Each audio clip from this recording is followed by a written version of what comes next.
All right, and we are live. Hi. Okay. I hmm. I don't know what to say. Oh, that's fine. I'll handle most of the talking, and I'll get on the stream now in just a second. Uh, you if you just want to start doing your thing, you can go right ahead, Okay.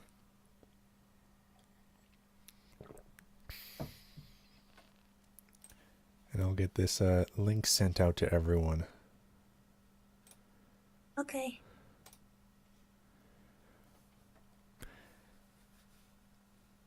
So, how long you been drawing, anyways? Um, Basically my whole life, but I started digital art like 4 years ago. Really? Wow, only 4 years. Mm-hmm. That's awesome, and you're very I good. started off. Oh, thank you. It took me a really long time to get my style how I wanted it to look. Yeah. Mm-hmm. It used to look a little bit more, a little more chibi style, I guess, or Okay. chibi. Um, Giant heads, small bodies. That was my thing. But I wanted it to look more like an anime style because I've always really liked anime characters like Sonic X and stuff. Yeah. So, yeah.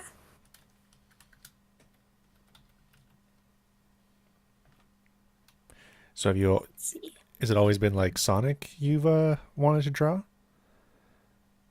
Um, when I was little, no, but later on when I started making my own fan Sonic characters, then that was like mainly what I liked doing. But Uh, overall anime, Okay. basically. Okay. Yeah.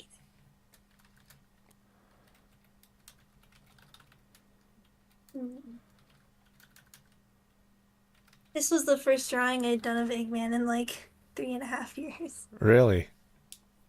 Yeah, Well, you drew him really well for such a long period of time. thank you. References were really helpful. I think Teo made those, right? Yeah, yeah, he's done all of our references thus far. Oh, cool.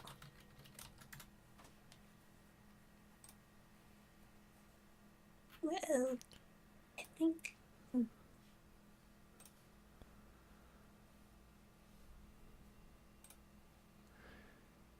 When did you Actually, start? sorry, go ahead. Huh? Oh, I was just wondering, when did you start writing the comics of Sonic Blue Street? We started writing properly probably in either September or October of last year because Oh, that's cool. yeah, throughout the summer we changed the structure a lot of what we were going to be doing because originally Teo was running things and he had like a loose idea of what he wanted to do, and then I came on because I saw that he had made a Twitter post that like, hey, we're still looking for writers and artists and everything like that if you want to come on board. So when I did, and I saw that they only had like a kind of a loose idea of what they wanted to do, I started just throwing ideas that I had had for years and years their way and seeing if they liked them. And unintentionally, I just kind of took over first the story, and then because I have project management experience from school, I was figuring out like, okay, so this will be our workflow and our pipeline, and this is what you'll do, and this is what you'll do because you've expressed interest in this, and just kind of like unexpectedly, um, I informally took over. Well, some from what I've seen of all this, it seems really cool, Oh, and I'm thank, really excited to be a part of it. oh, thank you. Yeah, because I really like comic art. It's so cool. So doing comic art is really fun. Hmm. I'm gonna get a It's little bit of music Shouldn't we going. be making changes? There we go. I got into grad school. We're getting married in Italy. This changes everything. We planned for this, even the changes.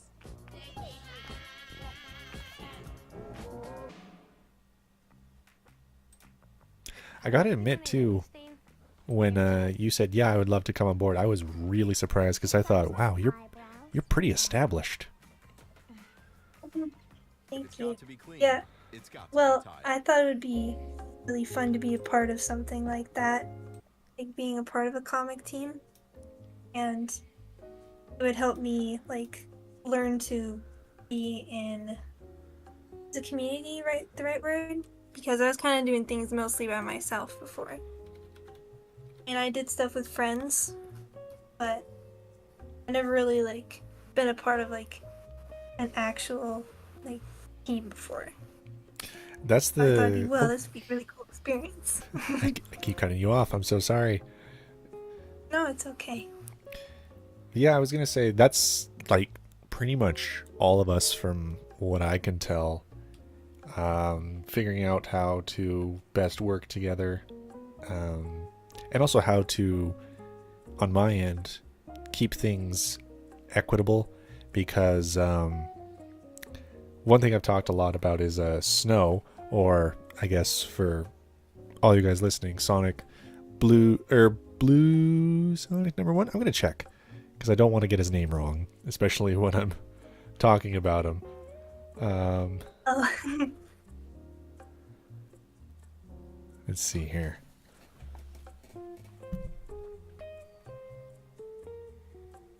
This is very professional when you're checking things live on the air. This used to be my job. Why am I not better at this? Okay. Bluespeed #1 on Twitter, who you should check out because he's an amazing artist. He does so much extra stuff for us, and the current quality of the comic is where it's at, very much because of him. No offense, of course, to the rest of our art team or you, Kohi, I because agree. you are just cranking out pages way faster than I ever expected, and I love that. But Yeah, I really like Snow's art too, because his also is kind of like an anime style, but it also fits really well in like comic. mhm. Also, Yeah. his backgrounds are so hard. I know. Like, I want to find someone that just does backgrounds, or I guess it would be a group of people that just does backgrounds, if that's even possible, because between all the backgrounds he does, all like the little art touch-ups he does, in addition to he also pencils pages, he does inking, does coloring, and he's working on the cover. I'm like, okay, I cannot just let this dude do everything, even though he's willing. I cannot. he's doing a lot. I realized that. He's really big workload. Hmm. He's a He workhorse needs to do and a it half. pretty quickly though. Yeah, Yeah. I have a feeling like doing art stuff on the side is pretty much a second job for him, because he's very knowledgeable about like efficiencies and things like that, like little shortcuts you can take. Oh, that's cool. Hmm. That's But really helpful too. hmm. By the way, guys, for the people listening for all you listening at home, how are our mic levels? Are they okay? Are we too loud? Is the music too loud? Too quiet? How is that? Because we are figuring all this out on our own.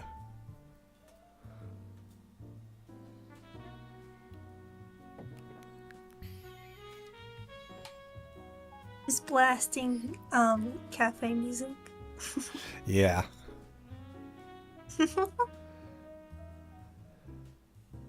It's all right. Okay, Solaris says it's all right. That works for me. Cool. Trying to make his fingers look a little bit more robotic than just lined. Yeah, that's a good idea. Okay, Mina Mongoose wants to know what came first, the chicken or the egg. I would say evolution came first, in my personal opinion. Actually, no. The egg came first because dinosaurs laid eggs, and then chickens came from dinosaurs. I don't know. Let me think. Chicken. And fish lay eggs, and there was fish way before there was even dinosaurs. Yeah, maybe that. I honestly don't know. It's hard to decide. Maybe the egg.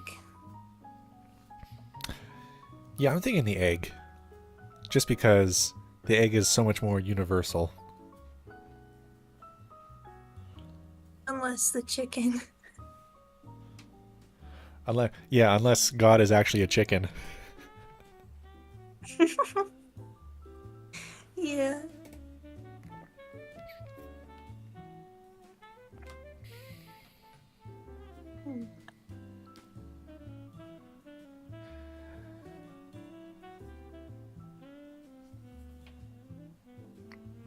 So do you hope to kind of like do more serious stuff with art, or are you fine with it just like being more of a for fun hobby thing? If I think I'm more serious about it because it's something I really love to do, and I would really like for it to be like a full-time thing. Yeah. That'd be so cool. So I'm starting off with commissions, but like someday it'd be really cool to be being a character designer for other people or something like that, because I think that's really cool. I love character designing. Yeah. It's really fun. That's Or a awesome. comic book artist. Yeah. I'm also trying to pull myself into 3D sculpting, but that's a whole nother thing. It's a little bit complicated, especially since I'm so used to digital or traditional. I know what you mean. I have a little bit of 3D art experience just from school, and I already had a ton of respect for people who did art in games, but after having to see like even just the more stylized stuff where you don't have to worry so much about like proper proportions and things like that, like stuff like what Naughty Dog does, I'm like, oh my god, how do you guys do this and not just lose your minds? I know, I feel the same way, because I've tried learning Blender, and when I open the interface, it's like, whoa, I have I have heard, no idea what to do. yeah, I've heard Blender's interface can be very overwhelming, just like Streamlabs when you first interact with it. A good one, I've heard that is just a good one to start with. I don't know why I'm saying this in such a roundabout way. Is Maya, because that's what I learned on, and even though it does crash a lot, Whoa. it's it's once you kind of get your feet on the ground, it's easy to start like making those big strides and getting better and better and better. Because when I started, like, I literally could not do anything. I couldn't make a ball properly, and by the end of my my course, I had successfully modeled a GameCube. Oh, that's cool. I tried doing like a basic body, and his hands looked so scary. Just like they looked scary. I don't know. That was like the first actual one I did, but I'm trying out ZBrush now, which I heard is a lot more simple and not as terrifying to use. So ZBrush is really good, yeah.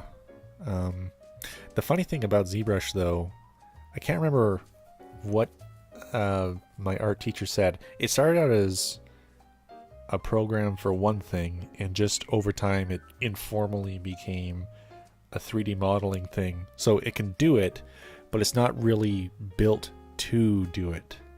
It's in a weird place, but tons of people know how to do it. So they're like, well, okay, we'll teach ZBrush, I guess. Yeah. I've watched a lot of videos on it. I think it's pretty cool. Because a lot of people say that modeling in Blender is really difficult, but I don't know. I guess it's all just opinions and experience or stuff like that. Totally. I had this one classmate that she was just like an art gun with Blender. She could just crank things out like nobody's business. Crazy. Yeah, she had no trouble getting a job in the industry. I bet. Okay, Solaris wants to know, what are some canceled projects for Blue Streak you'd like to mention? It's a pretty good question, actually, because to be honest, like almost everything I've wanted to get in the book right now, at least, as with where we're at and it being so early, is in there. Or there's plans for it to be in there eventually. I guess one thing that kind of comes to mind is I remember early on we were talking about doing something similar to what Archie Sonic Online is doing and having separate books, like a main book like they have in Archie Sonic Online, and then having a secondary one where it's more like Sonic Universe, where we would focus on stories that were not just about Sonic and the Freedom Fighters. But I realized, like, there's no reason we can't just have those stories and tell them as they happen and are relevant to, you know, the larger plot of everything going on. So, as opposed to like trying to maintain both books or two books at the same time and always having a reason to justify the other book when the main book was always going to be the focus, it was just more like, okay, it makes sense for the story to go here and you know, not focus on Sonic and everyone else for a little while. So we'll just do it. Yeah, Bio was really keen on it, and I think it's really smart for Archie Sonic Online to do it, because in my mind, Sonic Universe was side stories and world building is what its main purpose was. And for us, because we're telling our own take on Sonic and everything else, like, the world building will happen as part of the story, if that makes any sense.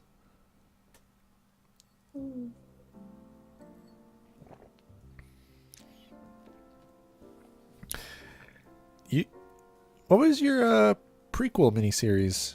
I forget about that, Solaris. Was that like how the Freedom Fighters were going to be formed?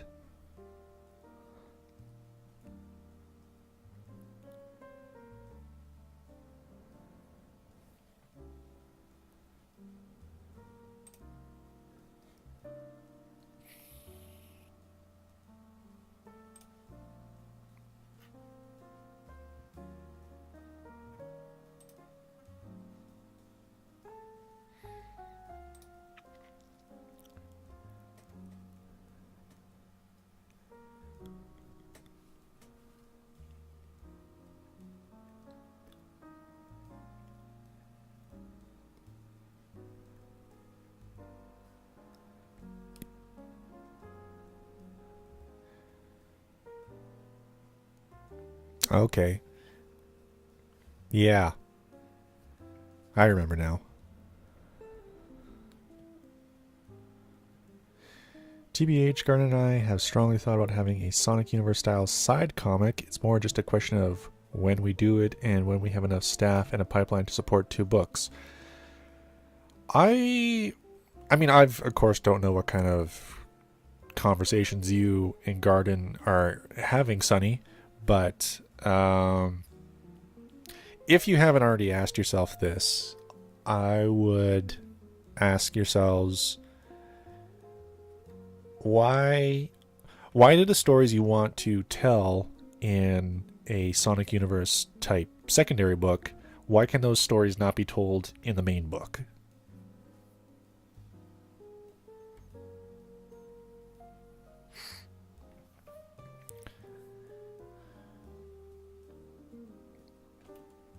Because the thing that made Sonic Universe made sense in the original Archie run was because the main book was so laser focused on its, plot that it really had to move from one point to the next to the next to the next. Is that Sonic Universe could be a lot more episodic and not really as consequential with things going on. Maybe not as it's not to say it's inconsequential. It's more like it was more small stories that would just take up room in the book.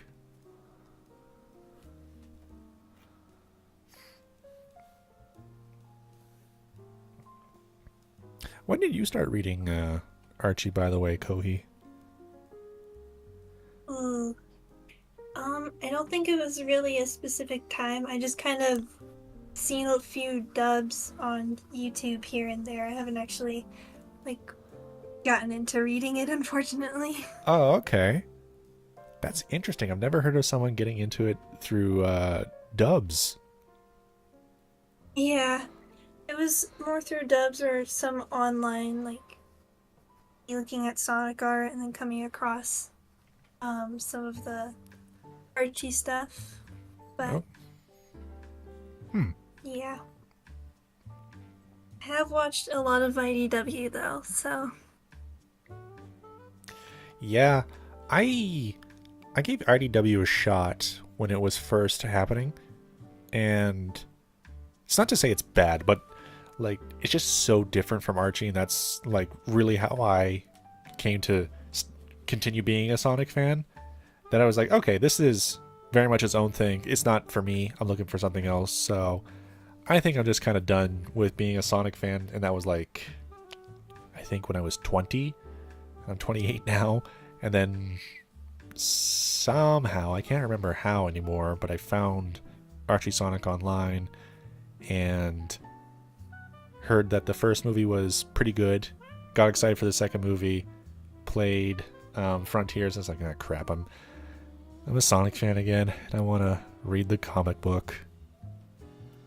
Oh. Yeah, it makes sense why you would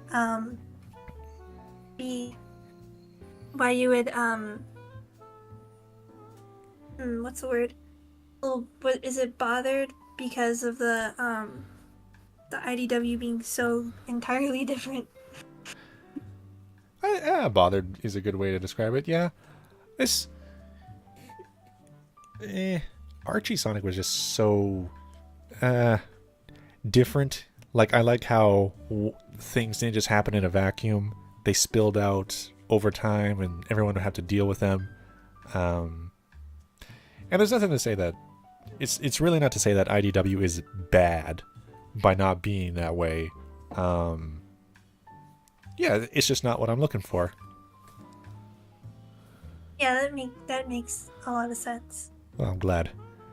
When I first got into, or if I got back into the community, a lot of people was like, why do you hate IDW so much? It's like, no, I don't. It's just...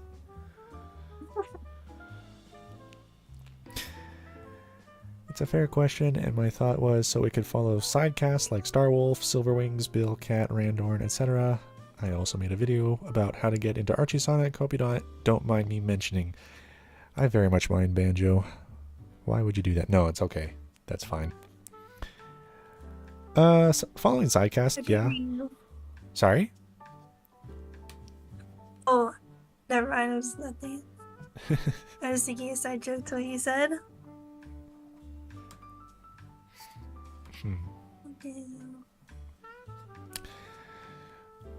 Okay, that is a good point to make on why you'd want a second book, so that you could basically do what they were doing before with Archie Sonic and have the focus for the main book be the overarching story, and then the second book, in this case Sonic Universe, focusing on the smaller stuff and things that don't require like as much crossover. From that point though, I would ask what stories about let's just say Star Wolf as an example, is there any stories that happen with them that contribute to the overall plot but don't involve Star Fox at all? Like, there's a good example would be the Scrambled arc from Archie Sonic, the pre-boot, where we get to find out like what's going to happen to Snively, and there's no way that Sonic can be involved in that. I just peeked, I'm sorry. Yeah, Sonic can't be involved in that story at all. It's totally Snively's story, but it does contribute to the overall plot that is going on in the main book by getting rid of Snively and then introducing Orbot and Cubot.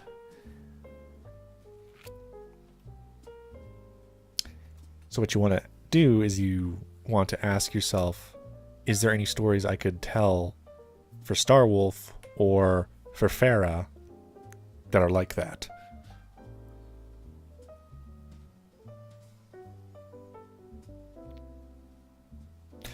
Also, if there's enough material to consistently do that and not just have them be a one-off where you're doing the main book, and then, okay, this month we'll put out an issue of whatever you want to call your side book, and then back to main book as the main thing. Now, in fairness, you could do what IDW does and have it be like a mini-series. I don't know. There's lots of options there. But I'm personally a big fan of like everything happening in one place, because one thing that's really annoying me in media these days is you having to watch the show to understand what's happening in the movie and then read the book to get extra content or extra context for what's happening in the book, which then makes the movie even better.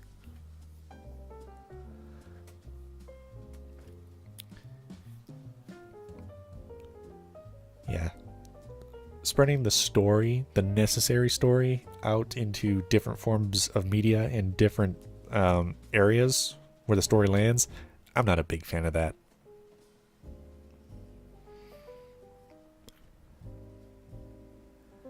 This weirdly turned into the Blue Streak Star Fox crossover chat.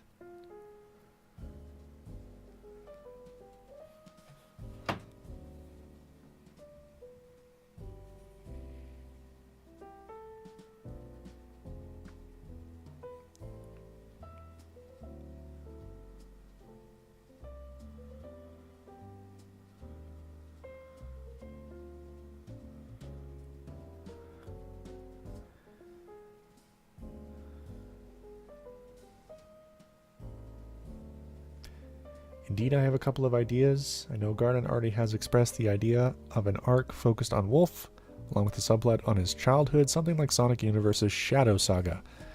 Okay. Yeah, that wouldn't be bad.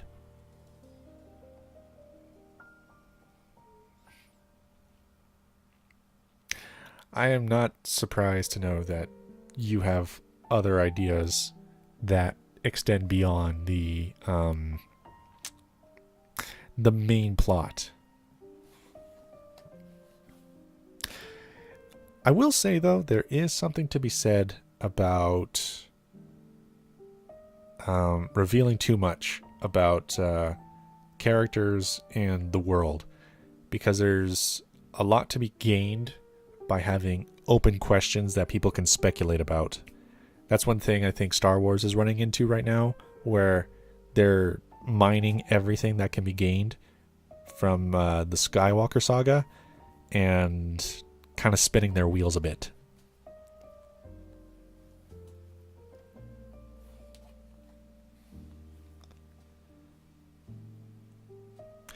Do you keep up with the Disney stuff at all, Kohi? A bit. I don't watch a whole lot of Disney, but That is a I little like surprising. I like some of the.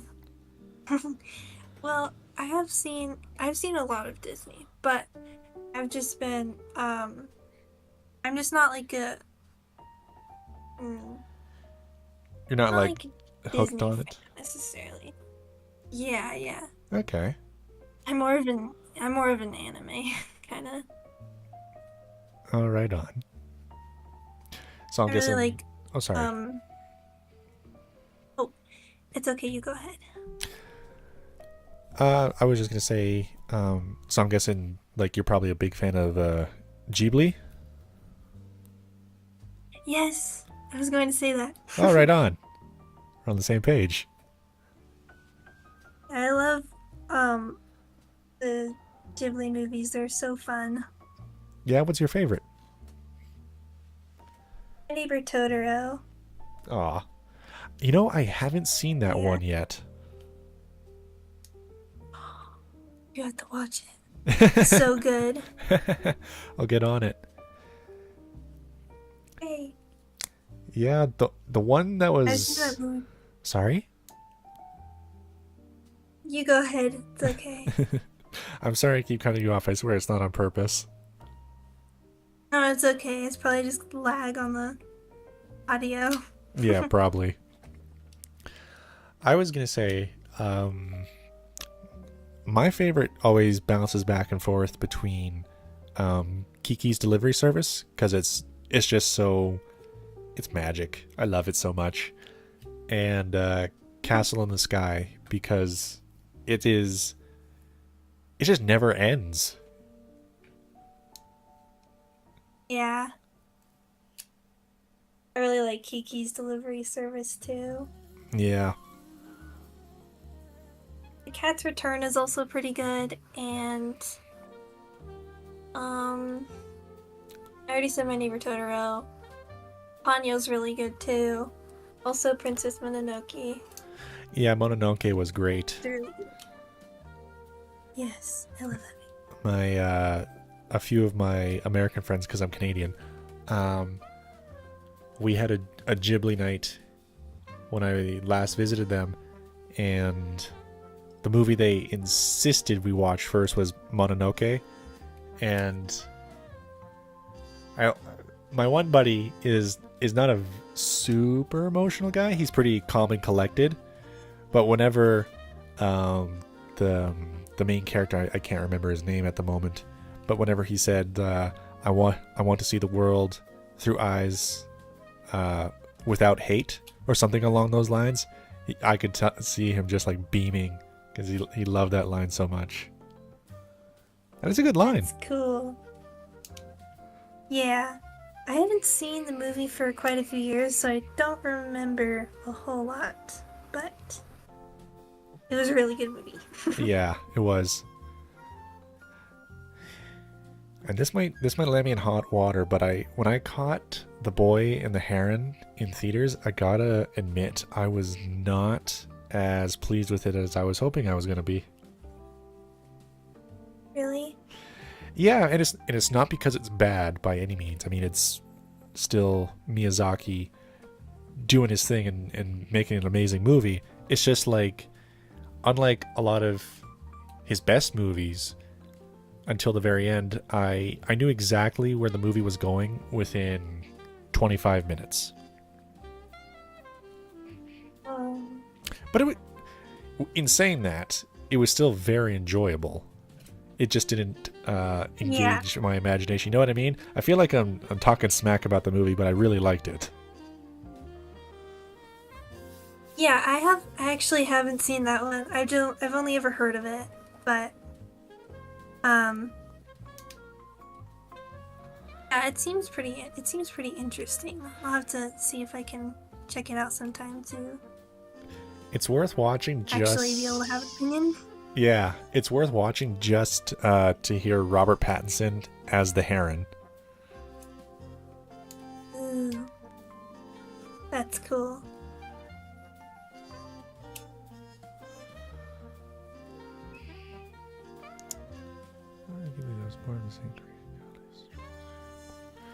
Garden's favorite is Porco Rosso. I've heard Porco Rosso is very underrated because now that I think about it, I don't hear it talked about a lot when it comes to people discussing Miyazaki or Ghibli as a whole. Because I mean, Spirited Away, of course, is always brought up. Weirdly Nausicaa, even though that's actually not a Ghibli movie, and Grave of the Fireflies are the three I always hear about when people are like, oh, and of course Totoro, because he's the mascot. Yeah.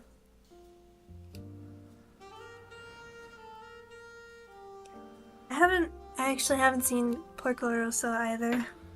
Yeah. It's one I want to watch now that I think about it.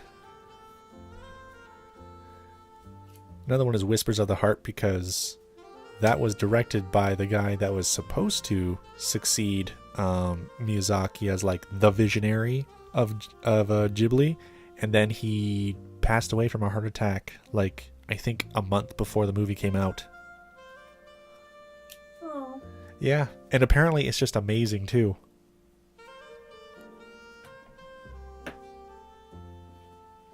Keep messing up on the news.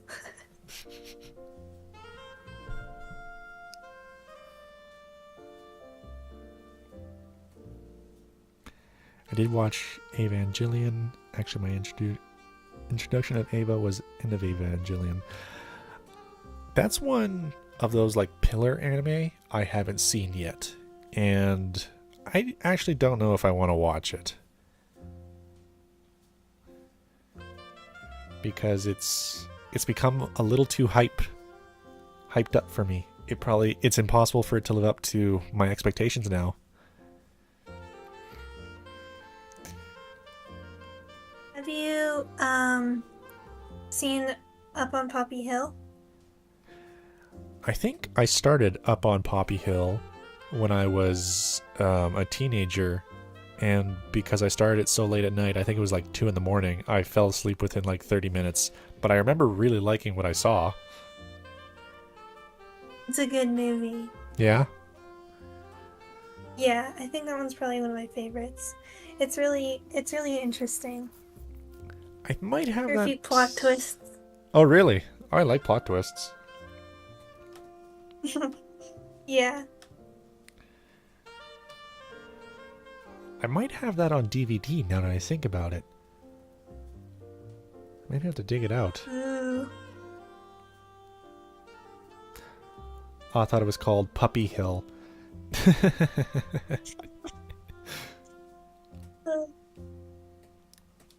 There's like a whole bunch of puppies on this hill. That's like a Wes Anderson movie. He thought of that just now, and he's like, I know what my next movie's going to be.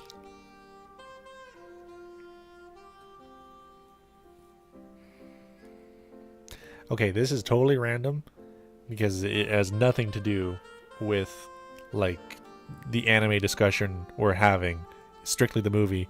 But my brother-in-law and I recently watched Alien together for the first time, and I see that they're going to be screening Aliens at the local theater by my place, and I only found out today, and all the tickets are gone. Oh, whoa. I know. A lot of people must be interested in this movie. Oh yeah, Aliens. I've seen it probably like 7 or 8 times, but I've never seen it on the silver screen, and it's one of my favorite James Cameron movies of all time. Probably second only to Terminator 2.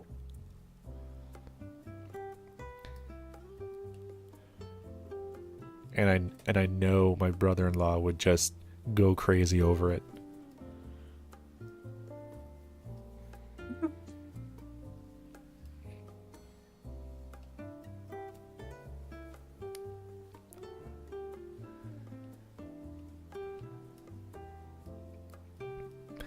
You looking forward to any movies coming out lately or anything like that, Kohi? That's hard. a lot of them aren't for. A lot of them aren't gonna be for a while. Yeah.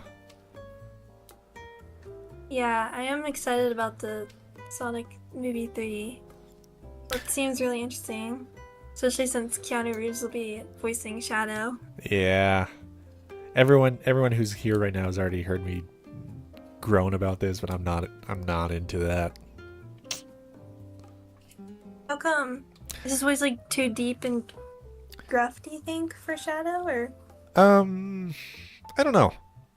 is it more like personality No, I like and I like him. voice act- or I don't know. No, I really like him as an actor. Like, he plays the action roles really well, and like on the high concept, I can see why they thought it would work. I just feel like it's stunt casting or meme casting, because I remember probably a week after I had seen the second movie, and everyone knew that Shadow was going to be in the third one. Everyone was like, "Oh man, imagine if they get Keanu Reeves, we'll have John Wick but Sonic." And I'm like, Oh, yeah, but okay. do you, I see. yeah, it's like, do you want him to get the role because he fits the role, or do you want it so you can be like, John Wick Sonic, yeah? And I'm like, I want the guy to get the role who deserves the role, not for the joke that nobody will care about in 2 months. Yeah, that makes sense.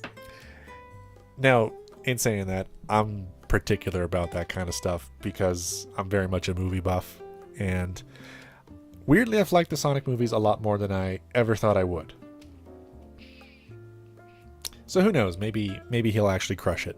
I hope so, because I really want the third movie to be great. Yeah, I think there's going to be a lot going on in the next movie. Yeah. Do you think Amy's gonna show up, or is she gonna be safe for like 4 or a TV series? Well, maybe, but I have more faith that Rouge would appear than Amy would. Yeah, a lot of people are thinking that Christine Rittner, if I'm saying her name right, I hope I am, is gonna voice Rouge. For anyone that is not aware. Not very good. Yeah, in case nobody is really sure of like where to place her, she was Jessica Jones in the Netflix Marvel series, and she was really good in that. And she was also Jane in Breaking Bad, which is where I first discovered her, and I was not prepared.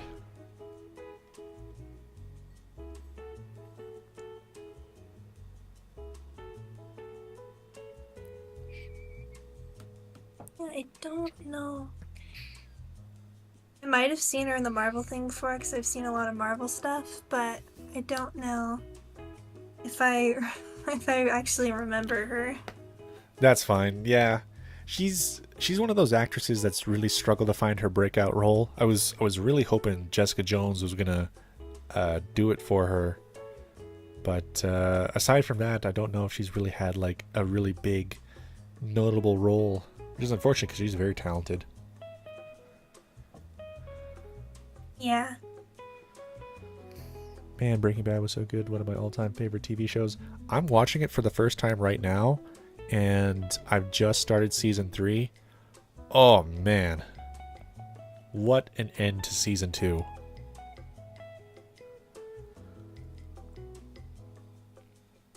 It sounds interesting.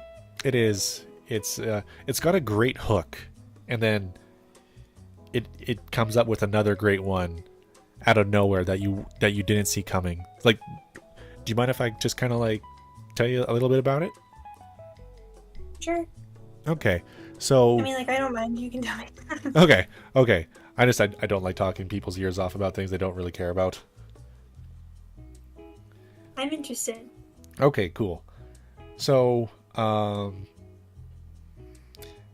the show opens with this chem teacher named Walter White, who is like a genius in chemistry and just really everything. And he finds out that he has terminal lung cancer, and his family is not in great financial state, and he's got a baby on the way. So he's trying to figure out, what am I going to do? How am I going to make sure my family is taken care of once I'm gone? And by total luck, he runs into a former student of his named Jesse Pinkman, who is involved in the meth industry. And what he decides to do is he partners up with Jesse to produce and then later sell really high quality meth using his chemistry genius. And then from there, the show just kind of explores him starting out as this more mild-mannered guy that like wouldn't really hurt a fly. He's very milquetoast and a bit of a pushover. And at least from where I'm at now, he's shedding that, and you can see like he's becoming more ruthless. He's becoming very much like a drug kingpin, and losing sight a little bit of why he got into this in the first place. And it is insanely good.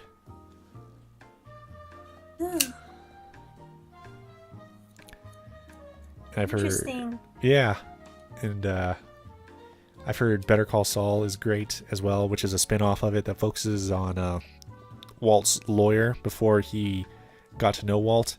And there's also a movie set after the finale of Breaking Bad that shows what happened to Jesse, and I don't know anything about it besides that, because I want to watch the whole of Breaking Bad, the whole of Better Call Saul, and then El Camino at the end to have it all be totally fresh.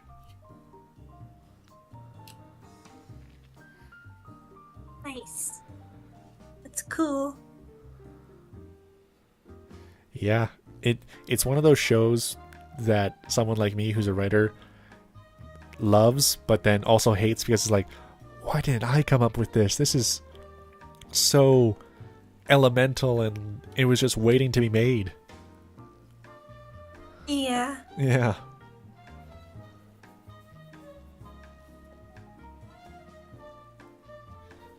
Interesting enough, season 1 of Breaking Bad was made during the writer's strike, and so the first season, all they had to work with was a bunch of incomplete scripts they had to mash together into filmable episodes. What?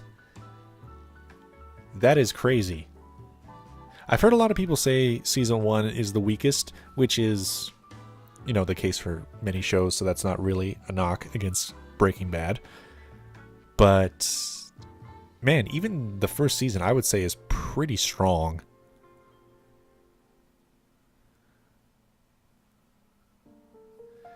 The first season ended early because they ran out of filmable material, and honestly, Vince Gilligan kind of praised that turn of events because it allowed them to change their plans for season 2. Wow, that really makes me curious about what the original plans were, because the flow from season 1 into season 2 feels so natural. Like it was always the plan.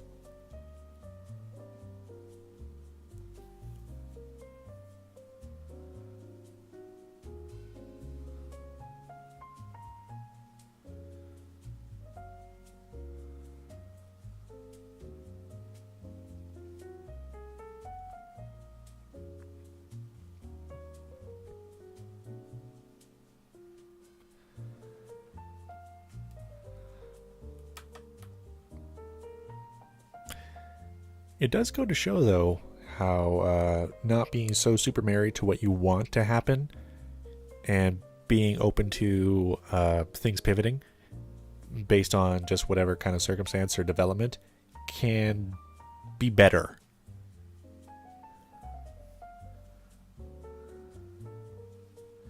As the planned season 1 finale was originally going to have Jesse Pinkman killed, but since they ran out of material, they didn't do that. Wow. That's surprising. Can you imagine how different the show would have been without Jesse?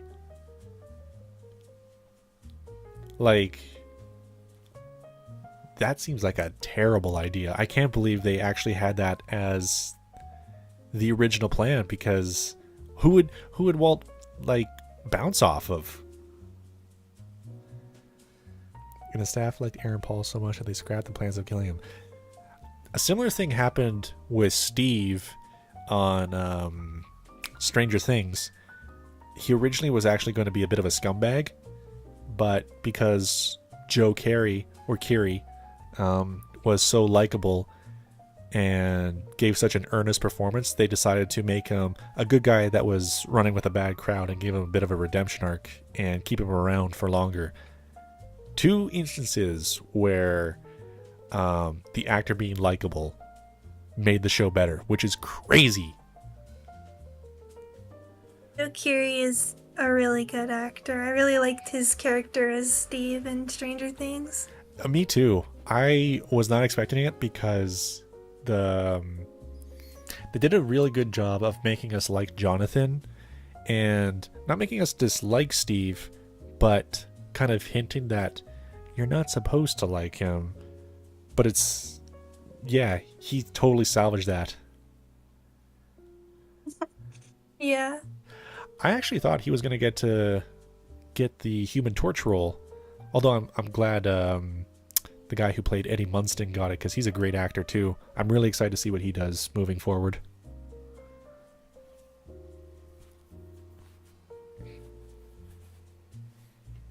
I forget. Oh, wait. Eddie Munson, sorry, I said that wrong. He was in season 4, right? Yeah, he was the metalhead guitarist. Oh, yeah. He was a likable character. He was. And the thing I love about the behind the scenes stuff that everyone has is he does such a great Midwestern American accent, and the guy that actually plays him, his name is escaping me right now, which I hate when that happens, but he's very British. I was not. That was kind of a weird mix of Indian and in English, but yeah, he's very, very British. I didn't know that. Yeah. The one thing you can always tell if it's a Brit doing an American accent is if you ever hear them say penguins, they'll say penguins instead, even in their American accent. Interesting. I didn't know that.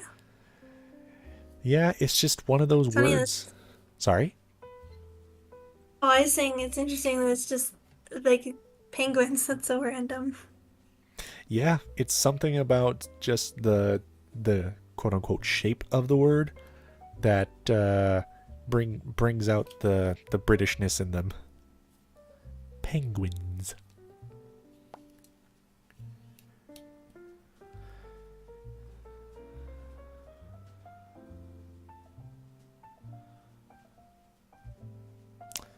Well, the idea was that Jesse was going to be the guy to get Walt's foot in the door, and Walt's ambition got Jesse killed, and so Walt would have to be on his own for season 2 and try to figure things out. Okay, I can see I can see why that would be appealing, but to me that just seems like a lot of Walt running in circles with his hands in the air, just kind of being like, what do I do? What do I do? Instead of bouncing off Jesse and having all those great interactions.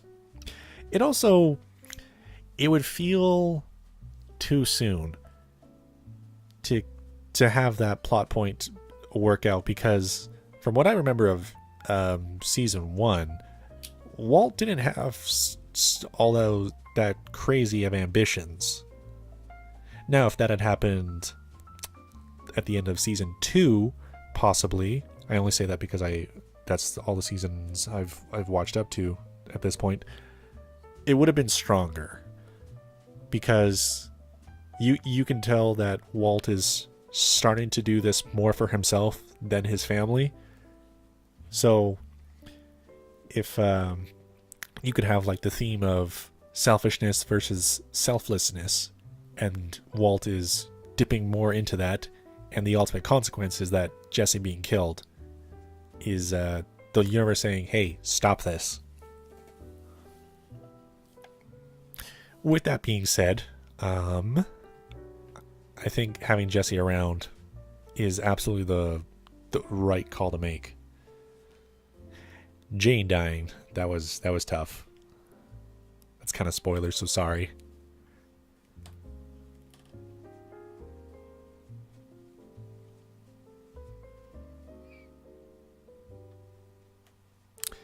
But the wife of Tuco's actor made him quit the show because her husband was a bit too intense for her liking, so to please his wife, he asked to leave the show. I didn't know that, but that makes a lot of sense, because Tuco was freaking... This is where I'm trying to watch my language, because you've asked for a PG stream, which is fine. I have no problem adhering to that. But that's why I'm talking so like... kind of start-stop, because I'm stopping myself from just talking how I normally would. Yeah, he was nuts. And the thing that's great about those kinds of actors that can just flip the switch like that is apparently, like, in regular conversations, they're super nice. It does make you wonder where that intensity comes from, though. I think Daniel Kaluuya said one time, like, in order to be so nice off camera, but then bring so much emotion on once action gets called, you need to go through some serious stuff as a kid.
Another interesting thing to note, because of the troubling Season 1 and Season 2, they went with a different strategy for writing Season 3 of Breaking Bad. That doesn't surprise me. I guess you can kind of notice that as a viewer, because from what I can tell of Season 3, compared to Season 2 and Season 1, Season 1 was slow, but it kind of had to be. And Season 2 was, I would say, a bit more character-driven. Whereas the thing I'm noticing with Season 3, it's definitely striking the balance more of character moments and then driving the plot. Because everything going on with Gus it seems to, there's a lot more urgency behind it, which I like.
Excuse me.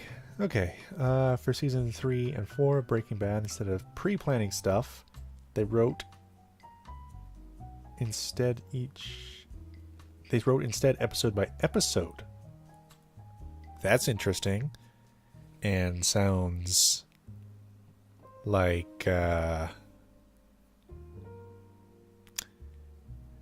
writers got paid a lot of money with the idea of writing each episode of where the mindset, emotions of the characters were, and how they would act on those thoughts and feelings, and let that determine the plot, which I think is a very interesting way to plot out a story. Interesting. I don't know if that would work for any other show besides Breaking Bad, because it's so built on what is happening in the moment and not having time to think about what is next. I don't know if I would want to be a writer with that that kind of schedule.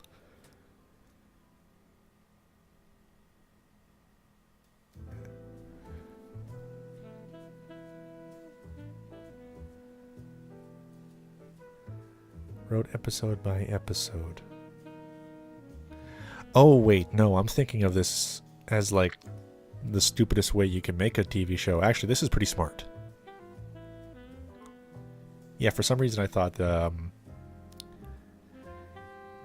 they would write the episode, shoot the episode, and then figure out what was going to happen next episode. No, you'd have to be crazy to do something like that.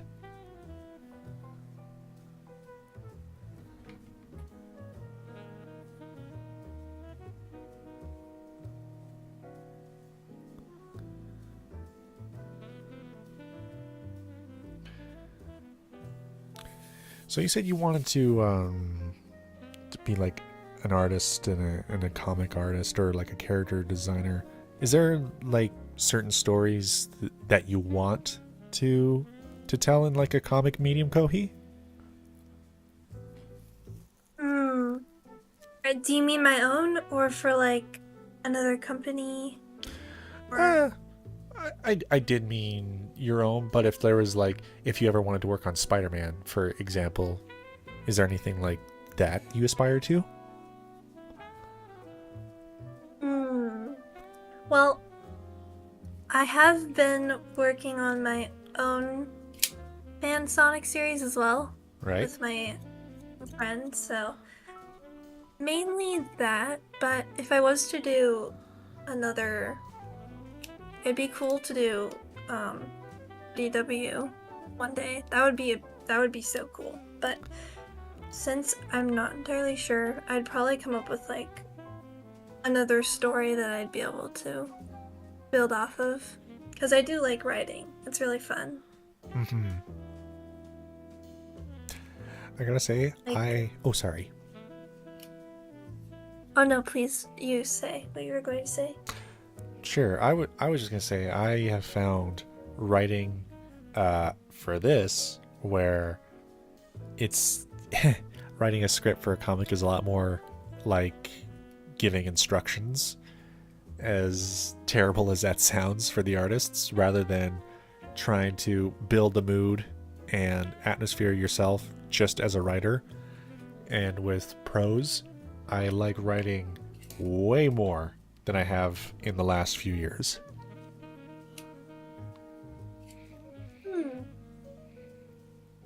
Yeah, writing, there's a lot, like, it is really fun to write and stuff. I don't know. I do think I have some improving area, so that's one thing as to why it'd be fun to do the art of what other people write, but I'm not entirely sure yet. Well, for what it's worth, no writer is ever great at all aspects of writing. Like Stephen King is a great example of a writer who is great at keeping you interested in a story, like with his books especially. But where he falls flat is finishing the story. I think I've read 2 Stephen King books where I enjoy the ending and it didn't just feel abrupt. It was The Shining and actually Doctor Sleep. Yeah, the sequel to The Shining. I haven't seen any of those or read. If you don't really like horror movies that like mess with your head, it probably isn't your thing. With that being said, anybody who's like big on movies or anything like that, or how to not necessarily scare you but creep you out, The Shining is mandatory viewing. It's amazing. I've heard about it. I also have heard about, what's it called? Shoot. A Quiet Place. That one. Yeah, The Quiet Place is great. Never seen it though. First one is better than the second one because it has its own rules in mind a lot more than in the second one. But it's a great high concept horror. Actually, one thing That's cool.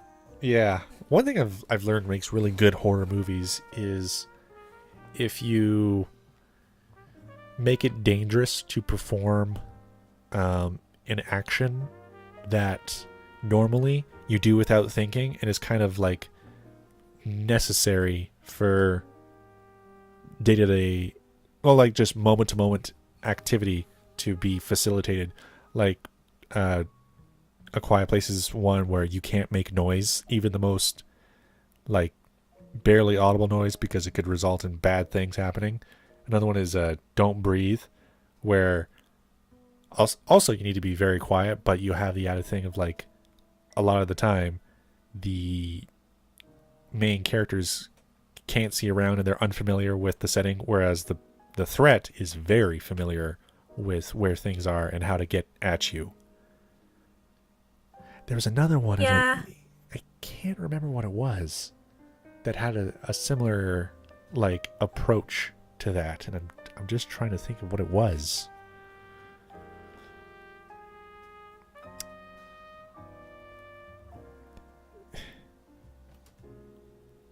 Oh well, not important. Probably Blindness is what I'm thinking of, even though it's not a horror movie. I haven't seen movies. The only one I'd think of being remotely close would probably be Stranger Things, which is not a movie, but it's probably the closest I've gotten. Just not a horror girl? I don't know. I mean, I like scary, but I feel like horror is a different level. I'm not entirely sure. I feel ya. I wasn't big on horror movies a lot when I was a kid because I was just nervous a lot. And it wasn't until I turned, well, really until I turned 20 that I really started to enjoy them. Yeah, that makes sense, because, I mean, yeah. I haven't, I'm trying to think of another scary other than Stranger Things. I mean, I don't think Princess Mononoke would be. That was like rated TV 14, not R. Yeah. I mean, there's definitely spooky moments in Mononoke and a lot of Miyazaki's movies in general. He's good at mood that way. Yeah. Yeah. I will say, if you want to like dip your toes into horror, two really good movies to check out are the original Alien from Ridley Scott and The Thing, which is my favorite horror movie by a mile. Ooh. The Thing. That's such a like It's ominous, sounds isn't so it? terrifying. Yeah. That's the word I was looking for. Yeah, the tagline for it is the ultimate in alien terror. I haven't an alien movie I have seen, which I really liked watching was I think The Edge of Tomorrow. Yeah, that's a pretty good one. I thought that one was cool. Yeah, I like that one a lot more than I thought I was going to, because it's what that movie ultimately was Groundhog Day meets aliens, and that's just such an awesome concept. Just to be sure I'm not getting the names mixed up. That's the one where they all went into this huge battlefield, and then there were all the crazy aliens, and then they were like getting dropped out of ships. That's the right one, right? Yeah, you got it. Okay, because I keep getting these two mixed up in my head of Live, Die, Repeat, which I haven't seen, which is Well, actually, funny. Edge of Tomorrow and Live Die Repeat are the same movie.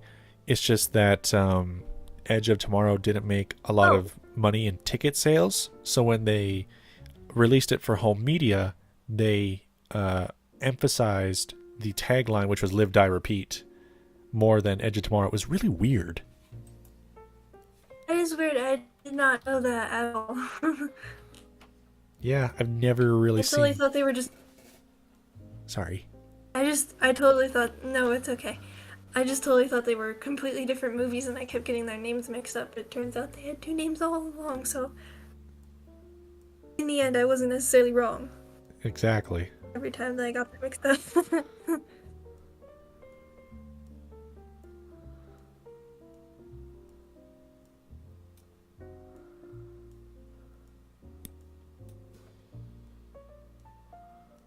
What was the first Sonic show you watched? Oh, that's easy. It was Sonic Underground. That's how I got into Sonic. That's cool. That was one of my first. I didn't get into it until kind of later on, and then when I kind of got more into the characters and stuff, I was like, whoa, this is really cool. But, I think the first show might have been Sonic Boom, which is kind of funny because none of the characters were necessarily accurate in that show. Yeah. Sonic Boom is so funny in my opinion though, because it's just so it's so out of place compared to the rest of the Sonic Like, yeah. Yeah, I don't mind Boom. I like the show a lot more than the game. And I know I like it Oh, the because game. it actually kind of respects itself a little more. If that makes sense. I know I'm weird like that. Yeah, I mean, I heard that the Sonic Boom game, Rise of Lyric, was kind of a bust, from what I've heard, but I never played it, so I can't really say myself. I can confirm it was very much a bust. Okay. That's what I'd heard about. Plus the introduction of the new villain Lyric, right? Yeah. Is that his name? Yeah, I don't know. He just didn't seem to really fit. No, he was so bad. And you know what's funny about my experience with that game is I actually waited in line for it to release at midnight, and I was the only one that came to the game store to get that. And when I popped it into my Wii U, immediately I was like, "This was the wrong move to make." Oh no. Oh, that sucks. Did Yeah. you ever play it more than once? Oh yeah. I once I realized how bad of a game it was, I finished it because I was trying to get into the video game industry as a designer at the time. And one piece of advice I got over and over again was you got to play more bad games than good games because you'll be able to tell what makes a bad game bad more than you'll be able to tell what makes a good game good. And I learned Oh a yeah, lot. that makes sense. Yeah. What's your favorite video game?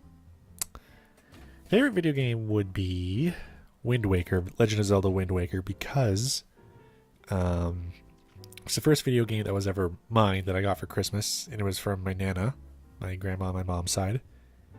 And yeah, it made me fall in love with video games because it was the first video game I ever played, like from the time I got up in the morning as a kid to when my mom called me for supper. Before that, it was just like, I'm gonna play Mario Kart for half an hour and then not think about it again for 2 weeks. But after I got Wind Waker, it was like, okay, I like video games. I like video games a lot. That's cool. Yeah, I have a really bad Wind Waker tattoo on my arm that's been beaten up over the years, and I want to get fixed up. But it's of the goddess crests. Oh, I don't. I actually, I don't know a whole lot about Zelda. So, I mean, I read, a little bit of the mangas, but, mm, that's about it. I played the original game a little bit too, though. Oh yeah, are you talking about like the one from the '80s or Ocarina of Time? The 80s one, like the first one. Oh man, that one's so hard. Yeah, it is.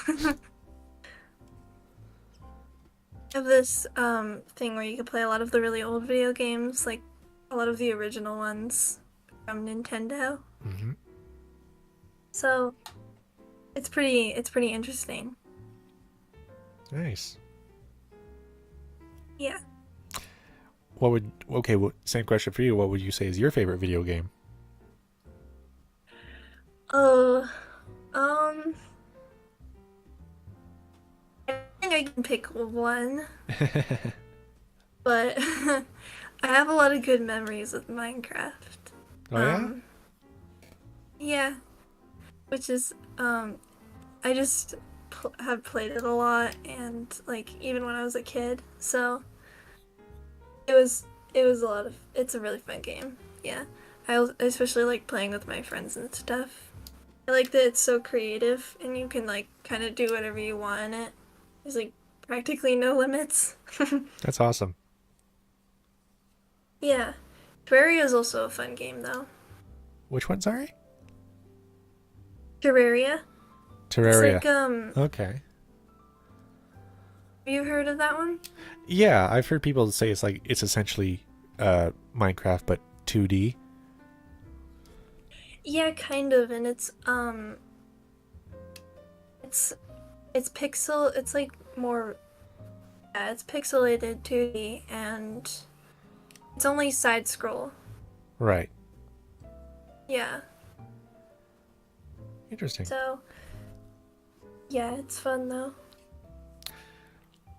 One game that I just got on a whim that I was not expecting to like at all was Stardew Valley. And if you've never played that game, it's like Coke. It's good. It's really good. Like it's so relaxing to play, and it's very good at like giving you just little things to do, and all those little things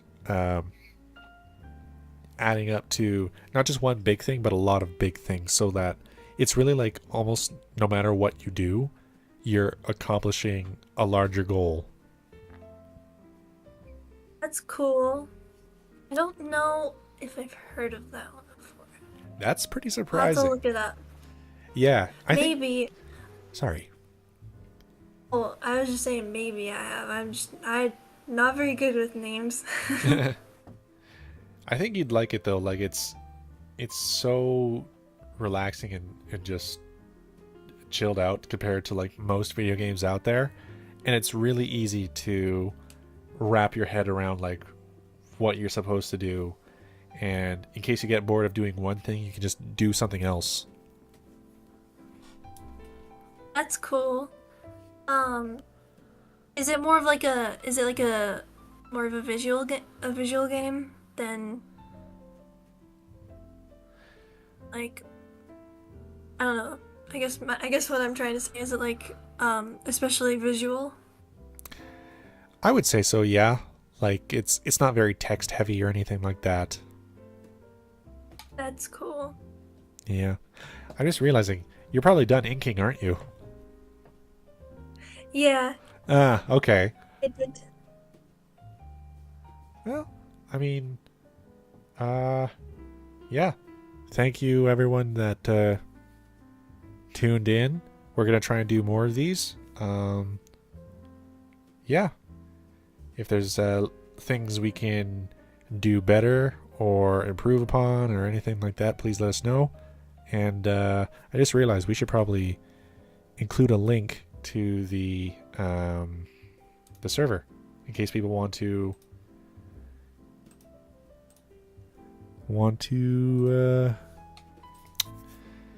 come in. I don't know why that thought went careening off a cliff, but it did. And